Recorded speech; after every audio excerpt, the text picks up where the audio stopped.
The Montreal Canadiens already have an excellent young NHL blue line. And behind it, they have one of the deepest groups of defensive prospects in all of hockey. Now, that sounds like an obvious organizational strength, but it can create some very difficult questions. Where does David Reinbacher fit? Is Bryce Pickford's historic offensive season a preview of a future NHL weapon, or a level of production that is going to be difficult to translate at the NHL level? Is Adam Engström already ready for a permanent NHL job? And how many of these prospects can realistically find room on the Canadiens' blue line? Because after all, there's only 6 positions on the blue line in any given game. The Canadiens have considerably more than just 6 legitimate candidates. So what we're going to do today, like we did with the forwards yesterday, is we're going to rank the top 10 defensive prospects outside of anybody on the NHL roster.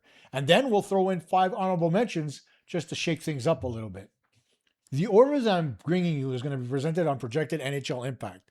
That means we're weighing ceiling, NHL probability, positional value, readiness, and the likelihood that each player's strengths will translate to the higher level. This isn't simply a ranking of who got drafted earliest, and it's not necessarily the order in which I think these players are going to reach the Canadiens. There's one very poignant question I'm asking through all of this. Which defensive prospects have the best chance of becoming meaningful NHL players, either on the Canadiens or maybe as trade chips? So let's talk some puck.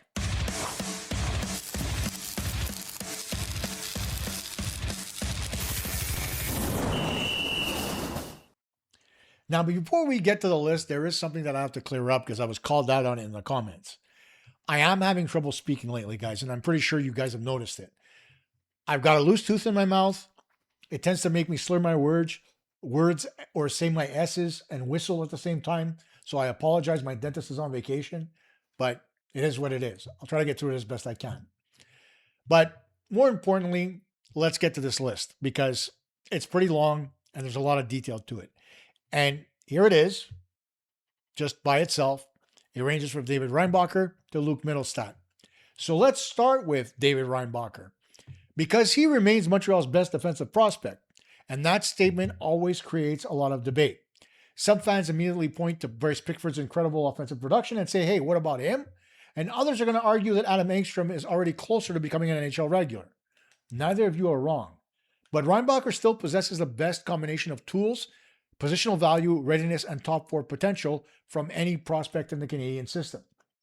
He's a right shot defenseman with size, mobility, and the ability to defend in difficult situations.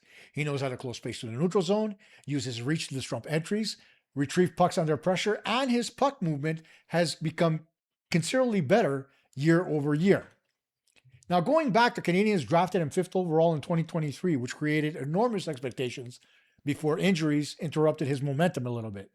But evaluating him only through the draft debate misses the more important question. What player is he becoming now? And the answer became much more encouraging last season. Now, Reinbacher recorded 24 points in 57 games with Laval. He looked more comfortable activating into play. He moved the puck with greater confidence, and he finally received an NHL opportunity where he recorded his first point with the Montreal Canadiens in his debut. Now, he's not suddenly going to become a dynamic offensive defenseman. That's never been and never will be his projection. The value comes from potentially doing several important things at an above average level. Defending the rush, breaking up cycles, making the first pass, supporting transition, and playing against good opposing forwards without requiring sheltered minutes. And that profile becomes especially valuable beside an aggressive offensive defenseman. Reinbacher doesn't need to become Lane Hutson. He needs to become a stable partner who allows a player like Hutson to be Hutson. The next step is remaining healthy, controlling his game, whether it's at the AHL or NHL level, and forcing the coaching staff into keeping him and playing him if he gets his NHL opportunity this coming season. The door is not wide open because Montreal already has experienced NHL defensemen, though. But Reinbacher is approaching the point where his development and roster construction are going to collide. If he becomes a defensible top 4 right shot defenseman, the type that Montreal actually envisioned, then Kent Hughes is eventually going to have to create room for him. And that's not a bad thing in any way, shape, or form. Next on our list is Bryce Pickford. At number 2, he's the most explosive defensive prospect in the organization outside of the NHL. Pickford's 2025-2026 season wasn't simply good, it was historic. He scored 45 goals and recorded 83 points for the Medicine Hat Tigers last season on the blue line. 45 goals from a defenseman. That's the kind of number that forces an organization to reconsider a player's ceiling.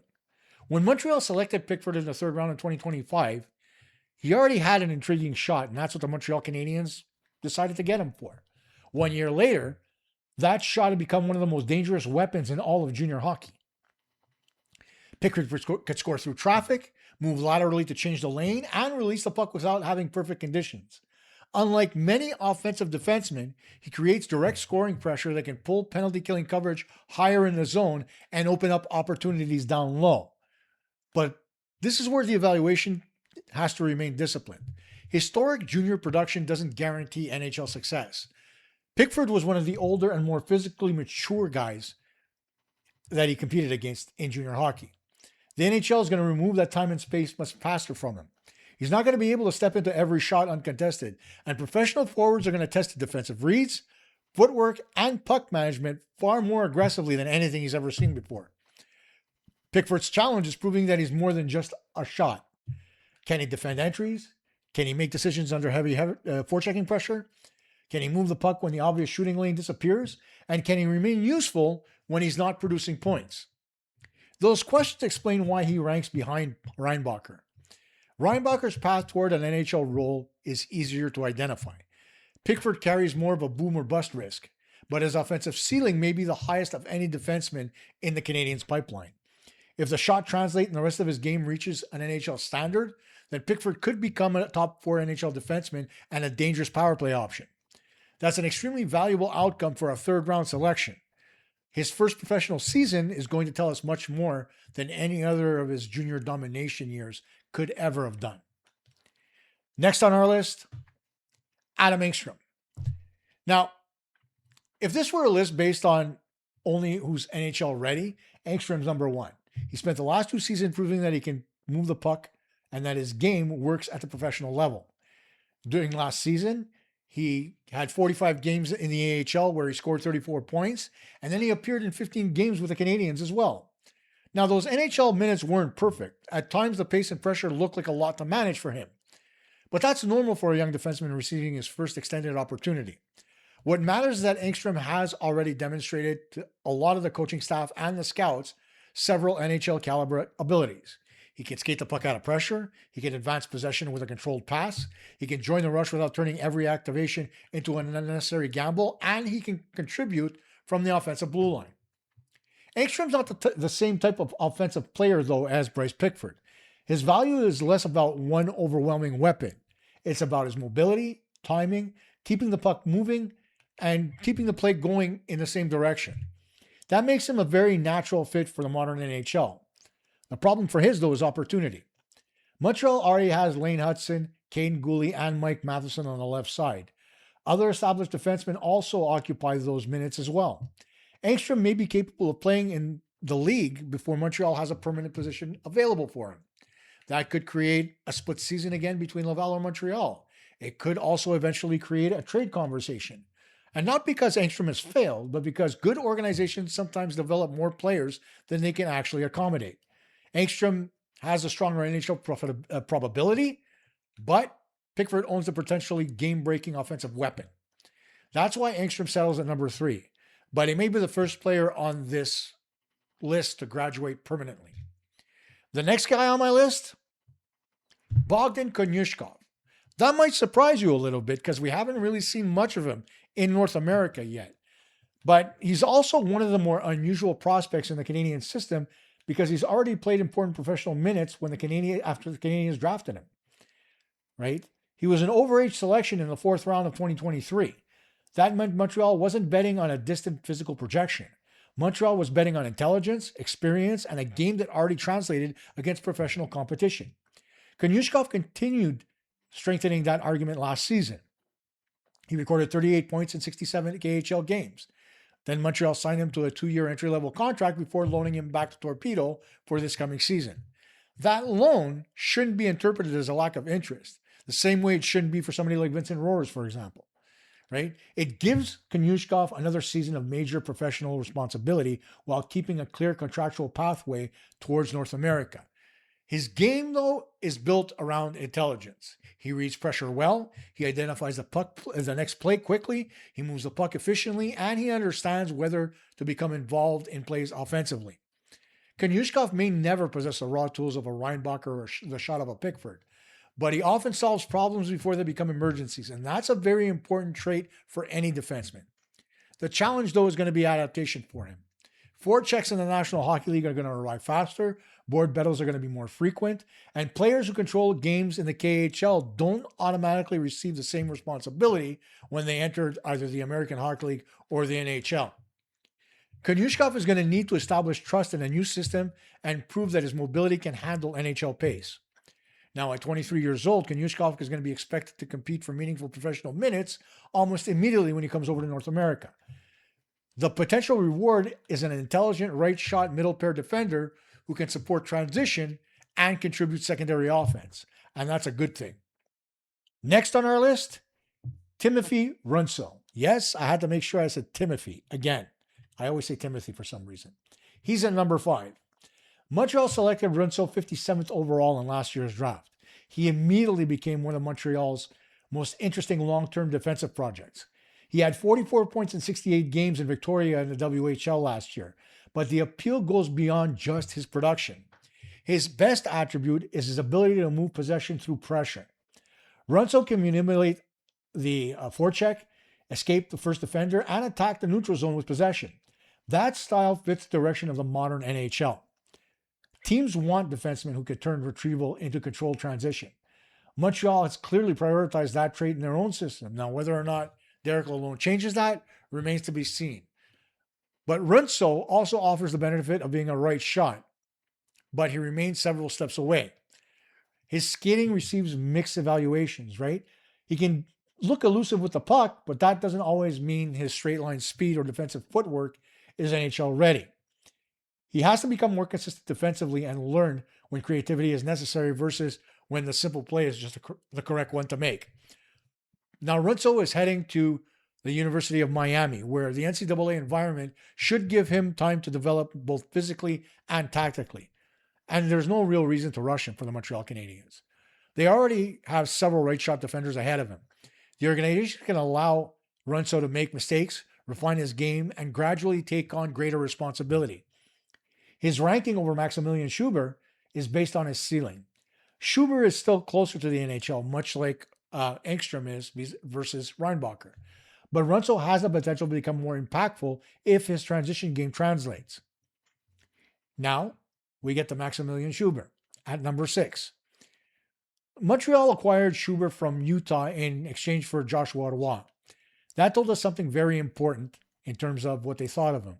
They were willing to move a recognizable forward prospect to another defenseman with professional experience. Schubert rewarded that interest with an encouraging AHL season before the trade. He had 27 points in 65 games with Tucson last season. He led the team's defensemen in goals and already received at least one NHL appearance earlier in his career. That's why Montreal signed him to a 1-year deal, but a 2-way contract. Schubert's projection isn't especially flashy, okay? He's unlikely to run Montreal's first power play unit, and he's not expected to become a major offensive driver. But he has professional size, experience, and more complete foundational pieces than many of the younger prospects. He can also defend along the boards, move the puck adequately, contribute secondary offense, and handle substantial AHL responsibility. The question is whether he possesses one element strong enough to separate him from Montreal's other depth defenders. Being competent in several areas creates value, but earning a permanent NHL position often requires a player to do something that the roster specifically needs. For Schubert, that could become his reliability. If coaches trust him to make safe decisions, defend physically, and survive difficult matchups, he could become a very useful third pair option. His timeline, though, is immediate. At 23, he's working on a 1-year contract. That's not a slow development experiment. He needs to establish himself in Laval right away and position himself near the front of the recall line. Next on our list at number 7 is Owen Protz. And Owen Protz is one of my favorite guys to watch because I used to watch him when he played with the Ottawa Junior Senators in the CCHL. Now, Protz may not have the offensive ceiling of some of the other players we've named, but he possesses one of the clearest professional identities in Montreal's system. He's physical. He competes hard around the net. He protects the interior of the defensive zone, and he plays with an edge teams often want from their lower pair defenders. Protz had 5 goals and 23 points in 64 games with Brantford last season, but he led the Bulldogs with 84 penalty minutes before signing his 3-way entry-level contract with the Canadiens. The important part of Protz's development is learning how to use that aggression effectively. Now, we talk about this when we discuss Arbor Xhekaj. So these two guys have something very similar. Now, physical play creates value when it ends with possession. Right? It becomes a problem when a defender chases contact, loses structure, or takes unnecessary penalties.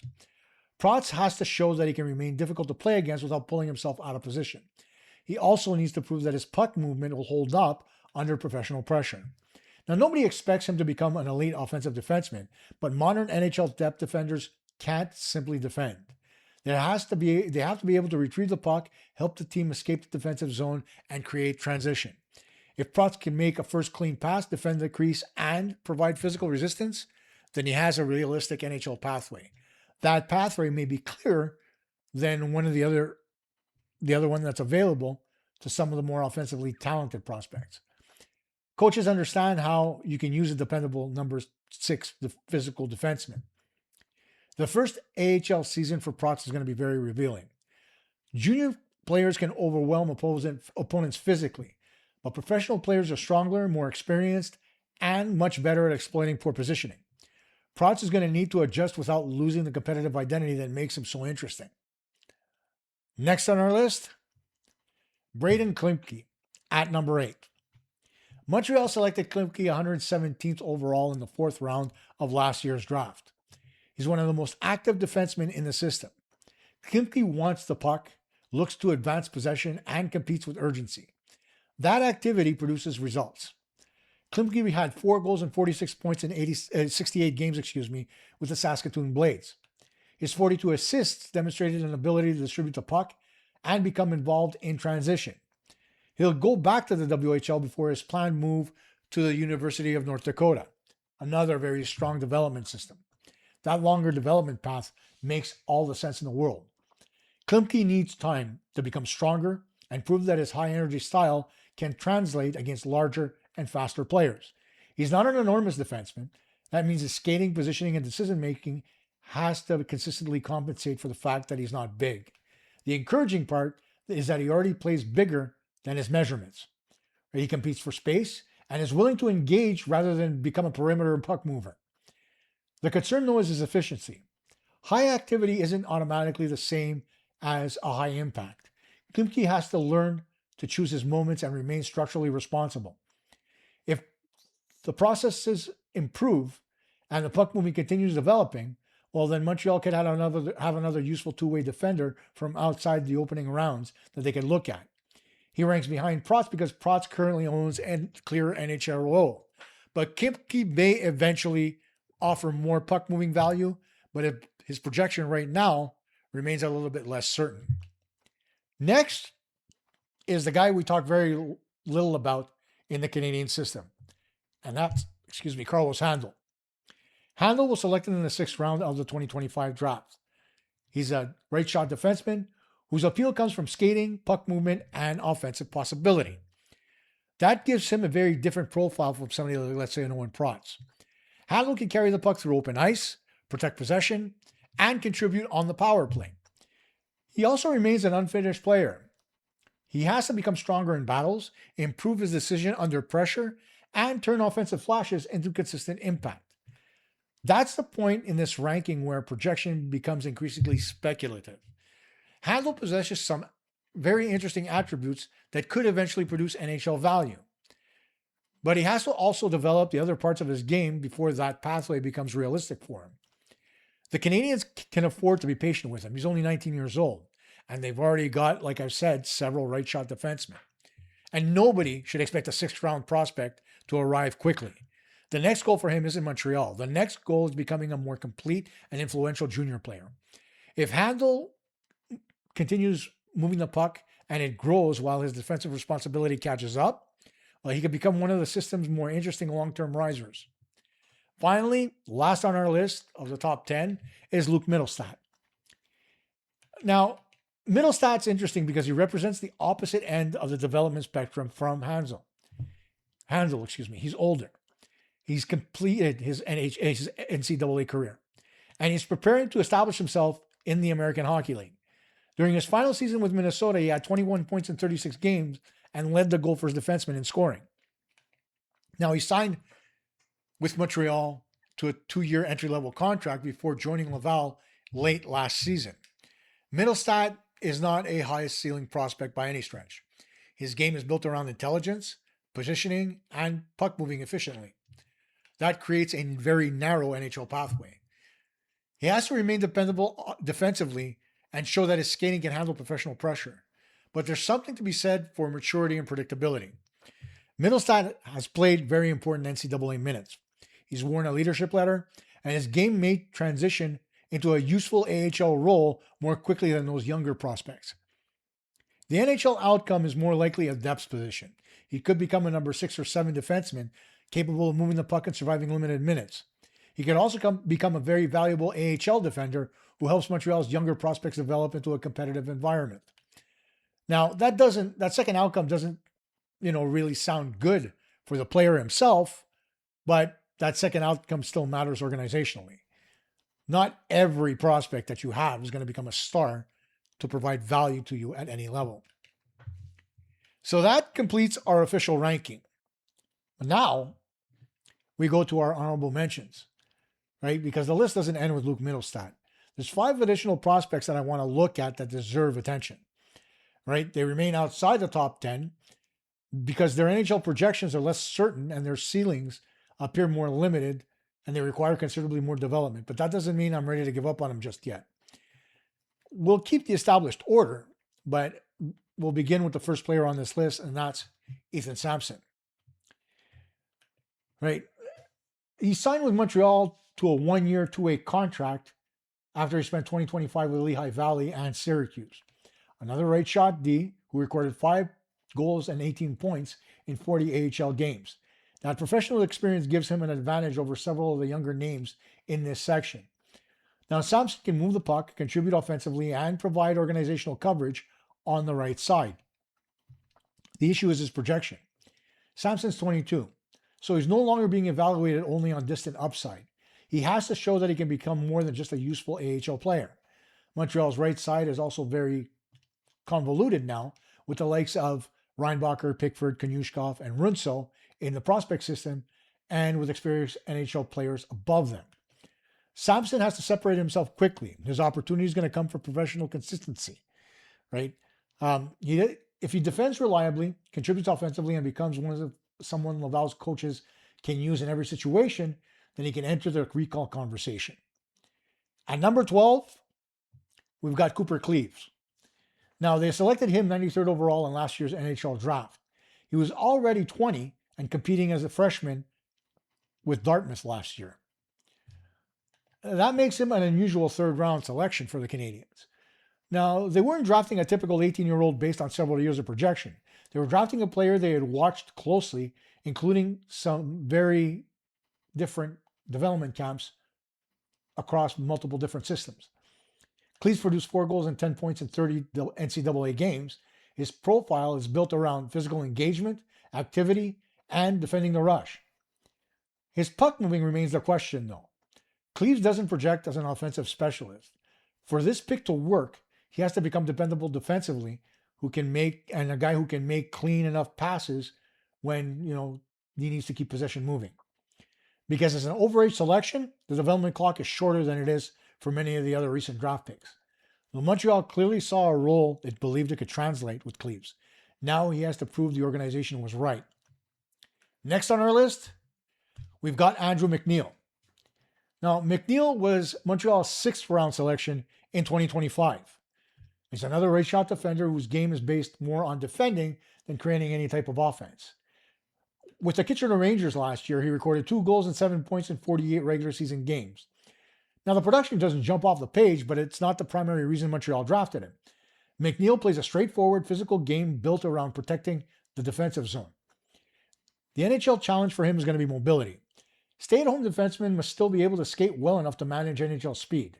They have to be able to retrieve pucks under pressure, and they need to move possession before forechecks trap them in their own zone. Now, McNeil also has time to improve. He's only 19 years old and gained more responsibility last season, but he needs a significant development step to enter the top 10 conversation. Next up is Daniil Sobolov.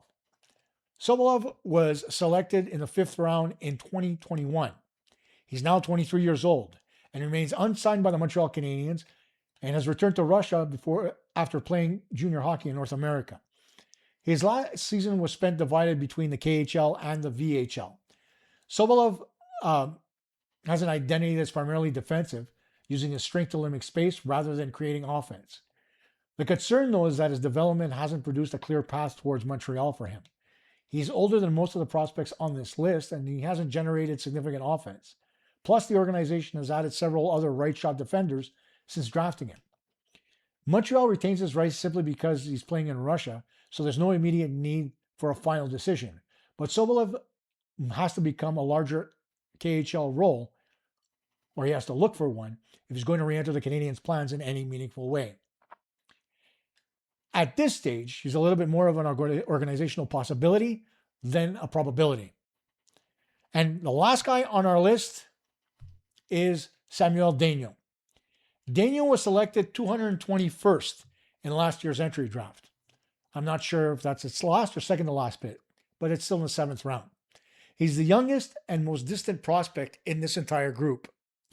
Daigneault spent last season with Muskegon in the USHL and will join the Brantford Bulldogs in the OHL.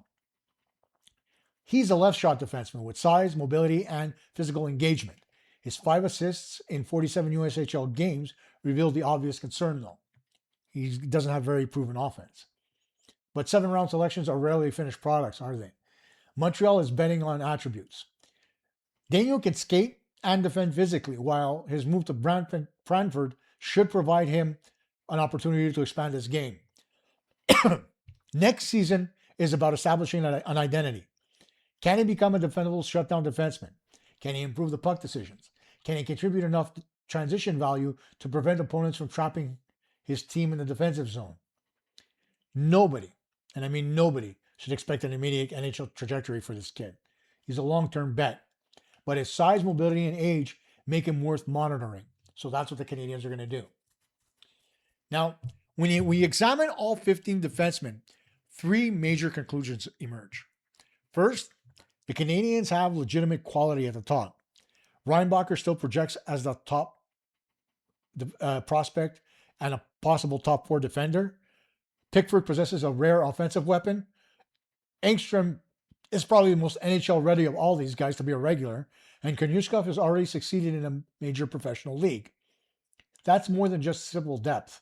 Those players could eventually influence Montreal's NHL roster or become valuable trade assets. The second thing is the Canadiens has built several different defensive profiles. Reinbacher brings stability, Pickford brings shooting, Engström brings mobility, Konyushkov brings intelligence, Runtso transition, Suber readiness, and Prospects brings physical shutdown potential. That variety matters. An organization doesn't need 10 versions of the same defenseman. It needs complementary pieces capable of filling different roles at different times. The third thing, the obvious thing, is not everyone's going to fit in Montreal. And that's not pessimism, that's just roster mathematics. The Canadiens already have established NHL defensemen. Several of them are young enough to remain as part of the team for many years to come. If Reinbacher, Pickford, and Engström all become NHL ready, Kent Hughes can't simply add 3 more permanent roster spots. The choices are going to have to be made. One player may replace a veteran, another may need additional time in Laval, one guy may shift sides, and another may become part of a trade to help elsewhere on the roster. That's why prospect development creates more than just future players. It gives an organization options. The Canadiens don't need all 15 names to reach the NHL, just like they didn't need all 15 forwards to reach the NHL. If Reinbacher becomes a top 4 defender, if one of either Pickford or Runtso become an impactful offensive or transition player, if Engström establishes himself as a defendable regular, or if two of Konyushkov, Schubert, Protz, Klumpke, or any of the honorable mentions become useful depth pieces, then this prospect pipeline will have produced enormous organizational value. The most important season, though, belongs to Reinbacher. He's that close to making the NHL. The most fascinating pick this season is, or the season that we're going to watch, is Pickford. We're about to learn whether his historic junior offense can begin translating against professionals. Of course, the safest bet from all of them is Engström. And the biggest long-term wild card is going to be Runtso. But the entire defensive roster looks fantastic for the Canadiens. Now I want to know how you'd rank them. Would you keep Reinbacher at number 1?